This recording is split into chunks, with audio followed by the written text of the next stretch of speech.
Hey there, language lovers. Welcome back to our channel. Today, we're diving into some exciting vocabulary from the HSK Standard Course 4, Volume 1, Lesson 2. These words will take your Chinese skills to the next level. Are you ready? Let's jump right in. 适应. First up, we have 适应, which means to adapt or get used to something. This is a verb you'll find super useful when talking about adjusting to new experiences. For instance, you might say, 我已经适应了这里的气候, meaning I've already adapted to the climate here. Remember, you'll often use this when discussing how well you've adjusted, so think about situations that require that extra touch of adaptability. 交朋友. Next on our list is 交, meaning to make friends. This is your go-to word for building connections. You might say, 他很容易交朋友, which means he makes friends easily. Just a quick reminder, you can also say subject A和 subject B 交朋友 or subject A 跟 subject B 交朋友, emphasizing the connection with specific people. For example, 我跟他交朋友 translates to I made friends with him. 平时与通常. Now let's tackle 平时 and 通常. Both mean usually, but they have slightly different vibes. For example, 我平时喜欢看书 translates to I usually like reading, focusing on your daily routine. On the flip side, 我通常早上7点起床 means I usually get up at 7 a.m.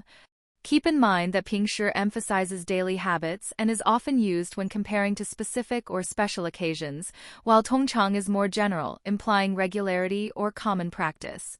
Choose wisely to convey the right context. 正好. What about 正好? This word means just right or exactly. Picture this, 我正好在家，你可以来, which translates to I'm just at home, you can come over. It's perfect for those moments when everything aligns just perfectly. Use it to highlight that ideal timing in your conversations, but keep it in context where things really fall into place. Don't overdo it. 联系. Moving on to 联系, which means to contact. This word is fantastic for discussing communication. For instance, 我们很久没有联系对方了 means we haven't been in contact with each other for a long time.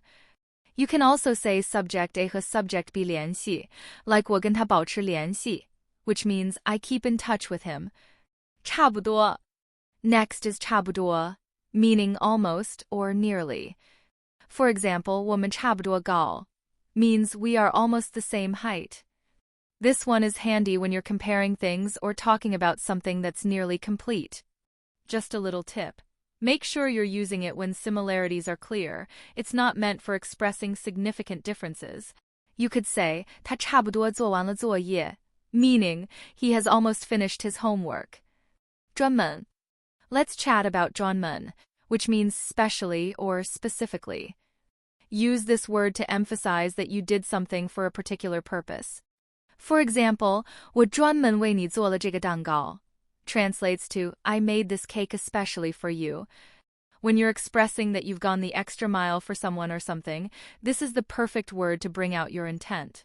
If you're discussing specialization, you might say 他专门研究历史, which means he specializes in studying history. 毕业. Next up is 毕业, meaning to graduate. You might say 他从北京大学毕业, which means he graduated from Peking University. You'll use it when discussing formal educational institutions, so keep it to those contexts for a smooth conversation. 麻烦. Now let's talk about 麻烦. This word can mean trouble or to bother. It's versatile. You could say 对不起，麻烦你帮我一下, meaning sorry, could I trouble you for some help? Also, when you want to express that something is troublesome, you can say 我觉得这个问题很麻烦, which means I think this problem is very troublesome. 好像. Next is 好像, meaning it seems. For example, 他好像不太高兴 translates to he doesn't seem very happy. This word is great for expressing impressions or uncertainty. 重新. Then we have 重新, which means again or anew. For instance, 我们需要重新开始这个项目 translates to we need to start this project again. Use this word when you want to express starting fresh or repeating something. Just remember, this is for complete restarts, not just minor tweaks. 尽管. Finally, we have 尽管, meaning even though. You might say, 尽管天气不好，我们还是去了, which means even though the weather was bad, we still went. This word introduces contrast beautifully. It's perfect for expressing determination despite challenges, so make sure your second clause really contrasts with the first for maximum effect. You can also use the structure 尽管 plus clause 1 plus 也 plus clause 2, like 尽管他很忙，他也来参加了会议, meaning even though he was very busy, he still came to the meeting. Just remember, the first structure emphasizes contrast with 但是, while the second is often used in spoken Chinese to show still. And that's a wrap on today's vocabulary journey. Keep practicing these words, and don't be shy about sprinkling them into your daily conversations. If you enjoyed this video, give it a thumbs up, subscribe, and hit that notification bell for more exciting language lessons. Happy learning, and see you next time.